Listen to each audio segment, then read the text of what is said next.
Imagine this. You stand on the edge of a vast chasm, the wind whispering unseen secrets into your ears while the ground trembles beneath your feet. The world behind you is a realm of certainties, straightforward paths, clear successes, measurable ambitions. Ahead, however, is an abyss of questions so profound they threaten to unmake the foundations of everything you believed about mind and meaning. What if the brightest among us, the ones society lauds for their razor-sharp wit and towering intellect, are also those most susceptible to the shadows of their own brilliance? What if the soaring heights of genius carry within them a hidden weight, a gravity that pulls the psyche toward dark, uncharted territories? It seems paradoxical. Why should the mind that deciphers the secrets of the universe be so fragile, so prone to fracture under the strain of its own complexity? You feel a tightening in your chest, an echo of that existential pressure, the fear that your own mind, in unraveling the mysteries of life, might undo you. Is intelligence a gift or a curse disguised in eloquence and insight? You've seen it happen. Poets who penned verses of luminous beauty undone by melancholic despair. Scientists whose breakthroughs illuminated the world but left their souls in shadows. Thinkers whose clarity of perception teetered on the brink of disintegration. Consider the paradox of the poet who writes with piercing lucidity about the brilliance of sunlight, yet cannot drag himself from the blackness of his own thoughts. Imagine the mathematician who solves equations that redefine reality, only to find the same cognitive powers turning against him in obsessive loops, fracturing his sense of self. These are not distant myths, but real lives lived, consumed, sometimes extinguished by the hidden interplay between genius and suffering. Does your own mind bear an invisible map of this treacherous terrain? Have you ever felt that blistering insight slipping into obsession, that torrential flow of ideas cascading into chaos? Perhaps you've questioned the price of every epiphany, wondering if each moment of intellectual triumph carves away a piece of your inner stability. If thought is an instrument of creation, it can be equally adept at destruction. Rhetorically, we might ask, at what point does the relentless pursuit of clarity become a march toward fragmentation? When does curiosity metamorphose into compulsion, curiosity's twin sibling, and deeper still?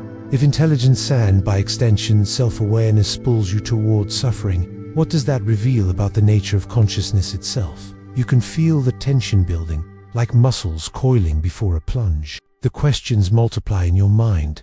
Is there a secret link between high IQ and mental distress? Are we beholden to some psychological law that ties greater capacity for abstraction to a vulnerability in the emotional substrate? Or is this merely coincidence, a storytelling trope given weight by our collective fascination with tortured geniuses? These inquiries are uncomfortable. They unsettle the neat narrative that intelligence is an unadulterated boon, a passport to achievement, and a shield against ignorance. They suggest an undercurrent, a hidden sinew binding superior cognition to inner tumult.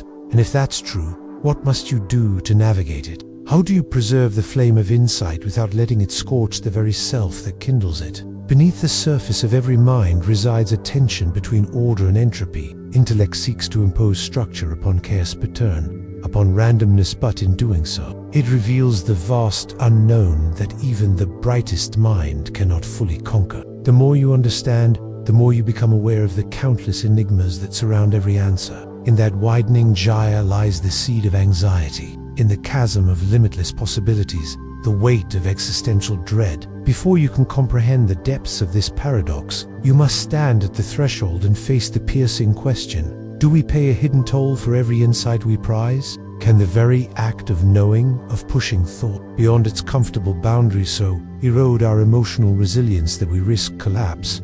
The wind pulls at your coat, urging you forward. Behind you, the familiar world of certainty grows smaller. Ahead, a void beckons with the promise of revelation and the threat of unraveling. This is your moment of choice. Will you shrink back into the safety of unexamined existence, or step into the abyss to uncover the disturbing link between brilliance and breakdown? Hold that question like a lantern, casting its uncertain glow into the darkness. As your heart pounds, one truth becomes clear. To ignore this paradox is to remain captive to a lie. To embrace it is to risk everything for the chance of genuine understanding. And so you step closer, toes curled at the precipice, ready to descend into the hidden depths. But know this: The journey will challenge every assumption you've ever held about mind, suffering, and the fragile architecture of consciousness. Are you prepared to follow where it leads? Prepare yourself, for the next descent awaits. The hidden problem beneath our fascination with genus psychological and philosophical roots of a paradox that has haunted thinkers for centuries.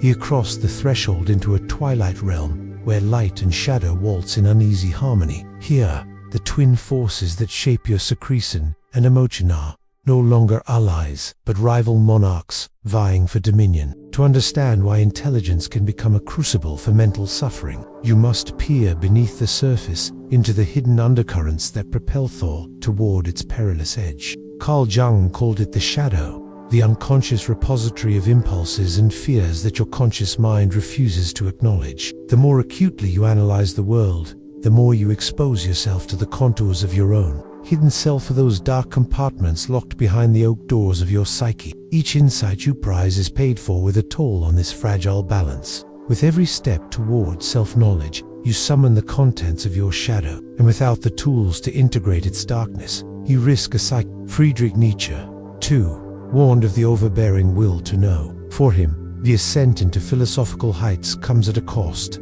the disintegration of conventional moral anchors. When the thinker proclaims God is dead, he sacrifices the comforting narratives that once girded collective sanity. In that void, the intellect must wrestle with meaninglessness itself, and not all minds emerge unscathed. The very liberation from dogma can become an invitation to existential vertigo. Arthur Schopenhauer saw the world as will, blind, insatiable striving that shatters any veneer of rational tranquility. You, armed with your intellect, pierce illusions and see the world's suffering nakedly. But this clarity is a double-edged sword. To perceive the relentless will underpinning every being is to absorb its anguish, a psychic echo that reverberates through your consciousness. Intelligence grants you the lens to behold suffering, but it offers no remedy, only the chilling realization that all is flux, pain, and unquenched desire. In Aldous Huxley's dystopian imaginings, society numbs its citizens with mescaline-laced distractions, insulating them from inner turmoil. But the intelligent soul,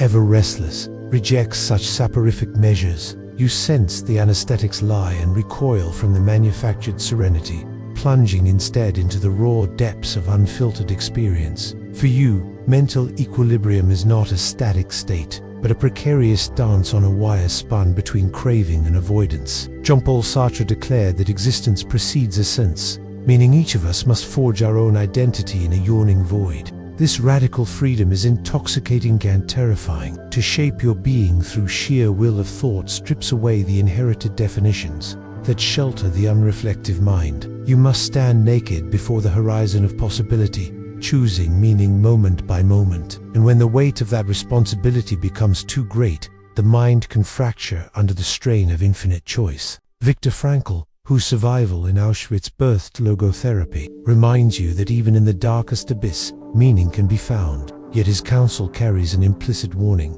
Those who cannot discern or hold on to purpose drift into despair. The highly intelligent often see multiple, conflicting meanings in every situation, their mental kaleidoscope spinning without a fixed point. In the absence of a guiding thread, they wander through the labyrinth of thoughts, prey to anxiety and apathy alike. These philosophers sketch the outlines of a hidden problem. Intelligence is not merely a catalyst for creativity and achievement, but a pressure cooker for existential tension. As your cognitive capacities expand, so does your awareness of contradiction between desire and reality, freedom and responsibility, knowledge and meaning. Each contradiction is a fault line, and without conscious integration, your psyche fractures along these seams. Social forces compound this internal struggle. You live in a world that exalts IQ scores and credentials, equating intelligence with worth. Yet societal affirmation is fickle. Praise one moment can morph into envy or alienation the next. The precocious child who dazzles teachers becomes the outsider among peers. The academic prodigy who publishes groundbreaking research finds comfort elusive. You learn early on that intellect isolates as much as it empowers. Groupthink looms as another peril. In seeking validation, you may adopt the jargon and dogmas of intellectual circles, only to discover they foster their own brand of rigidity. Ironically, the more you value independent thought, the more vulnerable you are to subtle indoctrination. You are rebelling against consensus while unwittingly surrendering to new orthodoxies. This betrayal of your own critical faculties fuels guilt, self-doubt, and the specter of imposter syndrome. Moreover, cultural narratives romanticize the tortured genius, the brooding painter, the agonized writer, the mad scientist unlocking forbidden secrets. Horror and fascination intertwine as we consume tales of brilliance entwined with madness. You internalize this archetype. To strive for the highest peaks of cognition seems inseparable from courting psychological ruin. The romantic ideal of the suffering artist can seduce you into valorizing your own pain as proof of profundity. If this hidden problem remains unseen, it seeps into every corner of your life. Relationships strain under the weight of unvoiced anxieties. Creative endeavors stagnate in the morass of even rest becomes elusive as the mind churns relentlessly. The very tools you wield to illuminate reality become instruments of your undoing.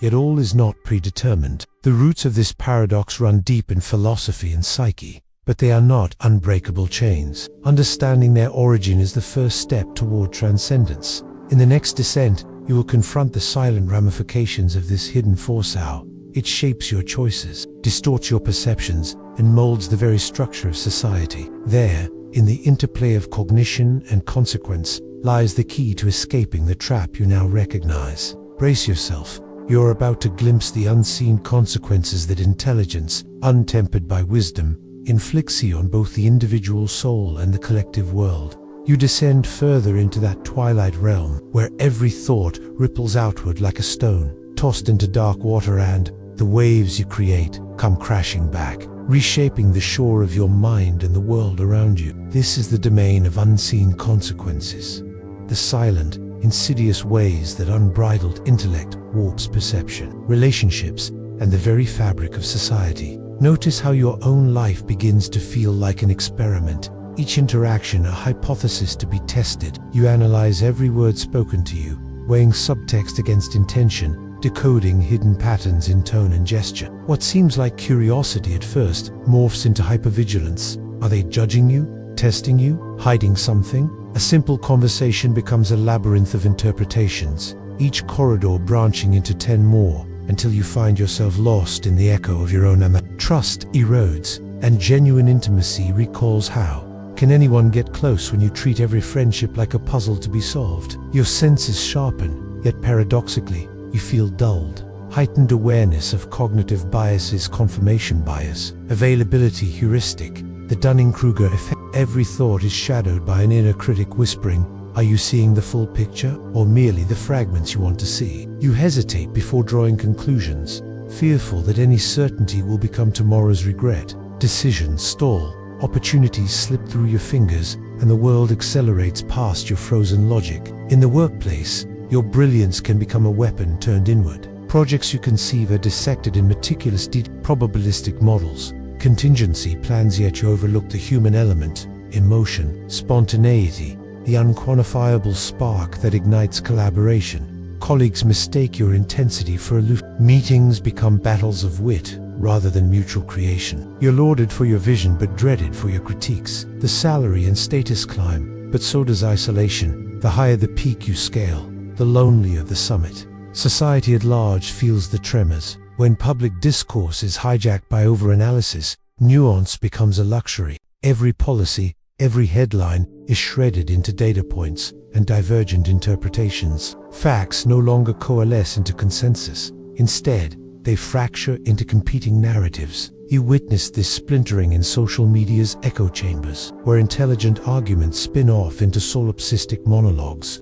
Collective action falters as the demand for perfect justification outpaces the urgency of real need. In the pursuit of the most correct solution, time itself becomes the casualty, and crises deepen. But perhaps the most subtle consequence is that you forget how to rest. The mind that once soared through abstractions now races like a wild horse. Sleep becomes fragmented, your dreams invaded by unresolved problems, conversations without closure, moral dilemmas looping endlessly. You wake in the pre-dawn hours with your heart pounding, convinced you've missed some critical insight. Coffee and quiet hours become your lifeline, yet they only fuel the furnace of thought, stoking it until burnout beckons like a siren. Culturally, this pattern seeps into art and literature. Novels grow denser, film plots more labyrinthine, music shifts towards cerebral dissonance. Audiences who crave the visceral, the simple beat of heart against chest, find themselves adrift. The arts,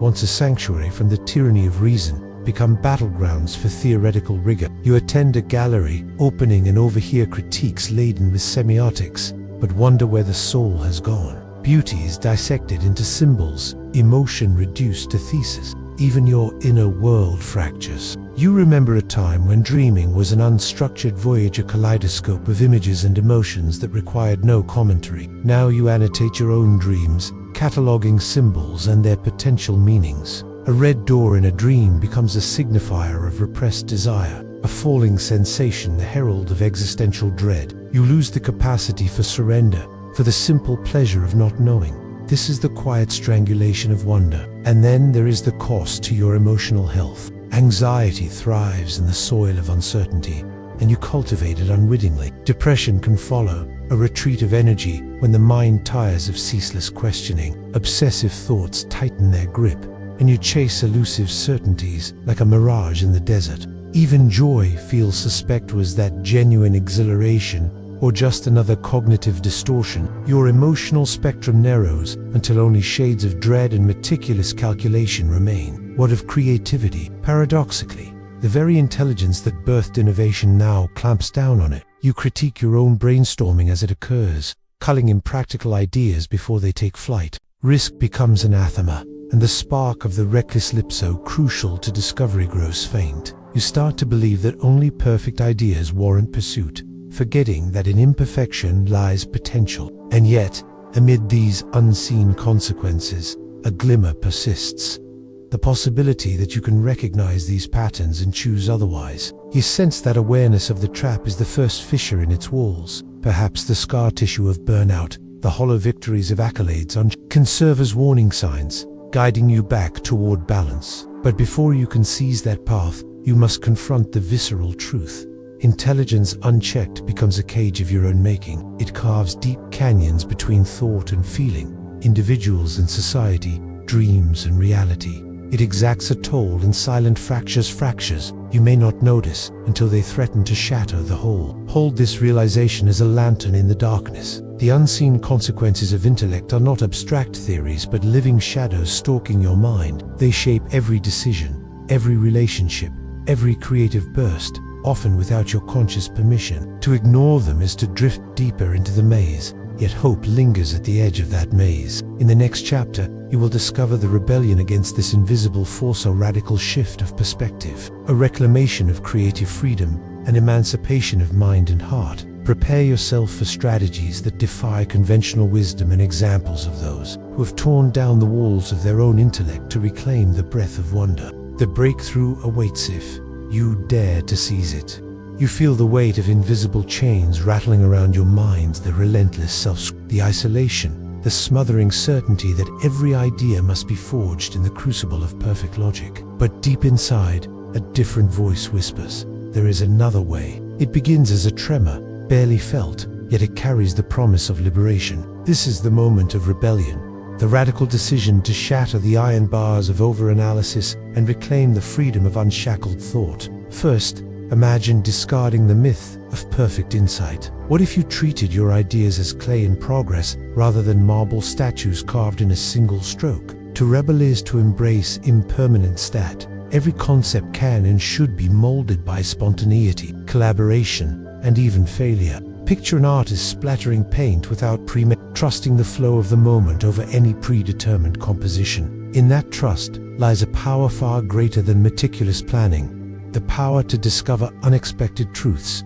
to surprise yourself, to rekindle. Next, adopt the Stoic paradox of negative visualization, not to brood on dark outcomes, but to inoculate yourself against the tyranny of what if. Counterintuitive as it seems, by deliberately envisioning half-baked drafts, awkward dialogues, or unanswered questions, you lighten the burden of perfection. You realize that some ideas are meant to remain rough sketches, fertile ground for future growth. The rebellion here is against the compulsion to finalize every thought, to reach closure when what you crave is openness. Then comes the practice of thought fasting. Just as intermittent fasting resets the body's metabolism, holding your mind in deliberate quietude resets its hunger for constant analysis. Set aside moments, just 10, 20, 30 minutes to sit without agenda, without journals or screens, simply breathing. No goal of insight, no probe for hidden shadows. In that blank expanse, you rediscover silence as a creative force, a space where intuition can surface unbidden. You learn that the absence of thought is not a void, but a cradle for new ideas. Historically, this rebellion is not mere abstraction. Leonardo da Vinci filled sketchbooks with doodles submerged in forms that he never polished yet. Failed pages spawned breakthroughs centuries ahead of their time. Mary Shelley wrote Frankenstein in the throes of a nightmare, capturing raw inspiration that no amount of pre-planning could summon. Jazz innovators like Thelonious Monk defied strict musical theory, turning errors into hallmarks of genius. These pioneers show that stepping outside the bounds of rigid intellect can unleash a creativity that outshines any formula. But rebellion also demands community. Seek out creative cells of diverse minds, not fellow Sit in a circle with dancers, potters, storytellers, people who sense and shape the world differently. Let their perspectives stir your assumptions into new configurations. When the dancer speaks of the body as memory, or the potter describes the clay's responsiveness, you realize that cognition is not your sole province. Intelligence fused with other ways of knowing becomes a force of transformation, bridging thought and feeling, logic and instinct. In practice, rebellion looks like this. You sketch a half-formed narrative on a napkin and share it with a musician, watching as chords emerge to complement your words. Or you bring a mathematical puzzle to a poet, marveling as they translate your symbols into metaphors you never imagined. Each collaboration is a defiance of isolation, a statement that creativity does not belong to the lone genius but to the interconnected web of human imagination. Mindset shifts are crucial. When anxiety claws at your confidence, greet it as a curious child rather than an adversary. Ask, what might this fear teach me? Then respond not with analysis, but with gentle curiosity, journaling impressions in the margins, sketching the knot of sensation in charcoal, humming a melody that captures its shape. You transform dread into dialogue, reconnecting with yourself through medium rather than monologue, medium rather than measurement. The rebellion extends to your daily rituals. Replace an hour of obsessive reading with an hour of aimless wandering through a forest, along a coastline, down city streets. Observe the play of shadow and bark, the arc of gulls, the cadence of footsteps. Notice how your mind, relieved of targeted questions, begins to piece together ideas in the background, like a dream factory humming behind closed doors. He returned to work not with forced precision, but with an almost accidental clarity born of restful wandering. Technology, your greatest ally and fiercest jailer, must also be reconfigured. Schedule inbox Sabbaths, blocks of time when notifications sleep and algorithms lose their grip. Reclaim silence in your digital life so that when you do dive into articles or data, you bring a refreshed mind capable of playful exploration, not a frenzied sponge longing for more input. Above all, this rebellion is a declaration. You are not your thoughts. Intellect is a tool, not a tyrant. When a thought arises fearful, brilliant, banal, observe it with detached fascination, like watching a bird alight on a branch. You neither chase it nor cast it off. You simply watch, knowing your essence lies beyond any single idea. As you incorporate these counterintuitive strategies, impermanent ideals, negative visualization, thought fasting, creative cells, curious reframing, aimless wandering, digital Sabbaths, you feel the chains loosen. Your mind becomes a spring rather than a cage, coiling with potential rather than strangling you in loops of self-doubt. The cracks in your fortress widened into windows, allowing fresh air and possibility to rush in. This is your rebellion, an insurgency of heart against the autocracy of thought. It will not be tidy. It will not conform to the logic you once worshipped. It will be messy, improvisational, alive. But in its mess lies your rebirth as self-forged, not by relentless critique, but by courageous experimentation. Now, with momentum building, you stand at the brink of the ultimate truth. You have confronted the paradox of brilliance and suffering, unearthed its hidden foundations, felt its silent consequences, and risen in revolt. What awaits is the final revelation, a realization so profound it will transfigure your understanding of intelligence, mental health, and the essence of consciousness itself. Prepare to step beyond rebellion into the realm of ultimate truth. You stand at the edge of transformation, the whirlwind of rebellion settling into a charged stillness. Here, in this silent crucible of your own making, the ultimate truth begins to crystallize not as an abstract doctrine, but as a living revelation that pulses through every synapse, every breath, every flicker of awareness. Imagine your mind as a vast, ancient library. Each book represents a thought, a theory, a fear, a desire, some radially precise, others tattered with uncertainty. You have wandered these halls, cataloging the volumes, debating their merits, casting aside those that didn't meet your exacting standards. Yet until now, you never paused to notice the unseen architecture of the library itself. The arches that bear the weight of possibility, the hidden corridors that connect otherwise isolated tomes, the secret skylight that bathes the stacks in unfiltered light. The ultimate truth is this: intelligence is not the solitary engraving of knowledge upon the self, but a relational dance between knower and known, thinker and felt,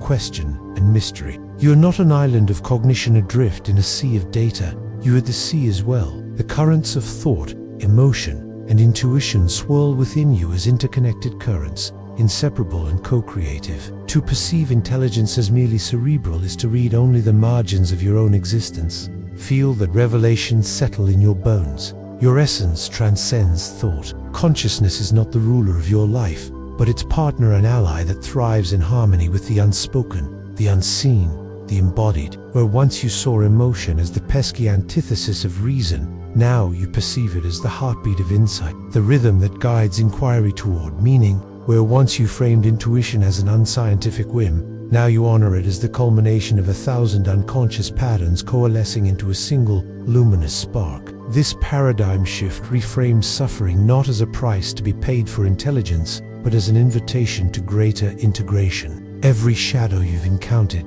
every moment of dread, every spiral of overanalysis is a portal to uncharted wisdom. Instead of battling these currents, you lean into them, welcoming their turbulent energy as the lifeblood of transformation. Anxiety becomes the compass pointing toward unexplored facets of self. Obsession morphs into devotion to deeper truth. Despair opens the door to wonder. Ask yourself, what if mental health and brilliance are not at odds but two notes in the same chord? Picture a symphony in which virtuosic solos, those moments of cognitive triumph are enriched, not undermined, by the hum of the orchestrated emotions, relationships, embodied being. Each dissonance becomes an opportunity for a richer resolution, each tension a prelude to a more expansive harmony. In such a composition, every aspect of mind and heart finds its purpose, its resonance, its place. Consider Viktor Frankl's insight that meaning emerges even in the bleakest circumstances. Now broaden that conception. Meaning is not merely discovered in life's crucibles, but woven continuously through the interplay of intellect and affect. You create significance not by branding yourself with a singular purpose, but by engaging in an ongoing dialogue between analysis and aliveness. You learn that the most profound realizations arise when thought surrenders its claim to completeness and allows the ineffable to speak. This final revelation upends the old paradigm of healing. It's not a matter of reducing intelligence to curb anxiety, nor of tempering creativity with clinical interventions. Instead, it's an artful reconciliation, a choreography of thought, feeling, and presence. You cultivate practices that honor all facets of your being, meditative awareness that watches thoughts as clouds drifting across a boundless sky, expressive rituals, painting, dancing, songwriting that give form to what words cannot capture, compassionate dialogue with yourself and others that transforms isolation into communion. At this threshold, you glimpse the profound intersection of philosophy and lived experience. Nietzsche, Esabith, transforms from a void waiting to swallow you into a wellspring from which you draw a deeper courage. Schopenhauer's will becomes not a source of relentless suffering, but the raw creative impulse behind every act of me. Jung's shadow is reborn as a guide, revealing hidden strengths and latent possibilities. Sartre's radical freedom evolves into an invitation to co-create reality in partnership with the mystery, rather than to forge your essence in isolation. And so, you step across the threshold, not into tidy closure, but into an open-ended odyssey. The journey does not end here, it metamorphoses into a new form of exploration, one that embraces paradox as a companion rather than an enemy. You carry with you the unshakable insight that intelligence and mental health are facets of a singular jewel, consciousness in dance with itself. In the hush that follows, you become both observer and observed, question and answer, light and shadow. You feel the gentle echo of every step you've taken, the plunge into the abyss, the confrontation with hidden roots, the rebellion of the heart, and now this luminous synthesis. The path bends onward, winding into realms you have yet to imagine, drawing you into dialogues deeper than any you've known. Now, take a moment, close your eyes and let that truth ripple through you. Feel your mind expand beyond the confines of language, your heart open to the boundless interplay of thought and life. Let the paradox hold you in its infinite embrace, neither retreating from its challenge nor dissolving in its mystery. The final revelation is not a destination but an invitation to live as a symphony of intelligence and presence, to navigate the shadows with curiosity, to dance with the unknown. Here, at the nexus of brilliance and being, you discover that the true power of your mind lies not in conquest, but in communion. Emerging from this revelation, you are forever changed, haunted by possibility, inspired by paradox, and ready to shape a life that honors the full spectrum of your consciousness. The curtain falls, yet the performance has just begun.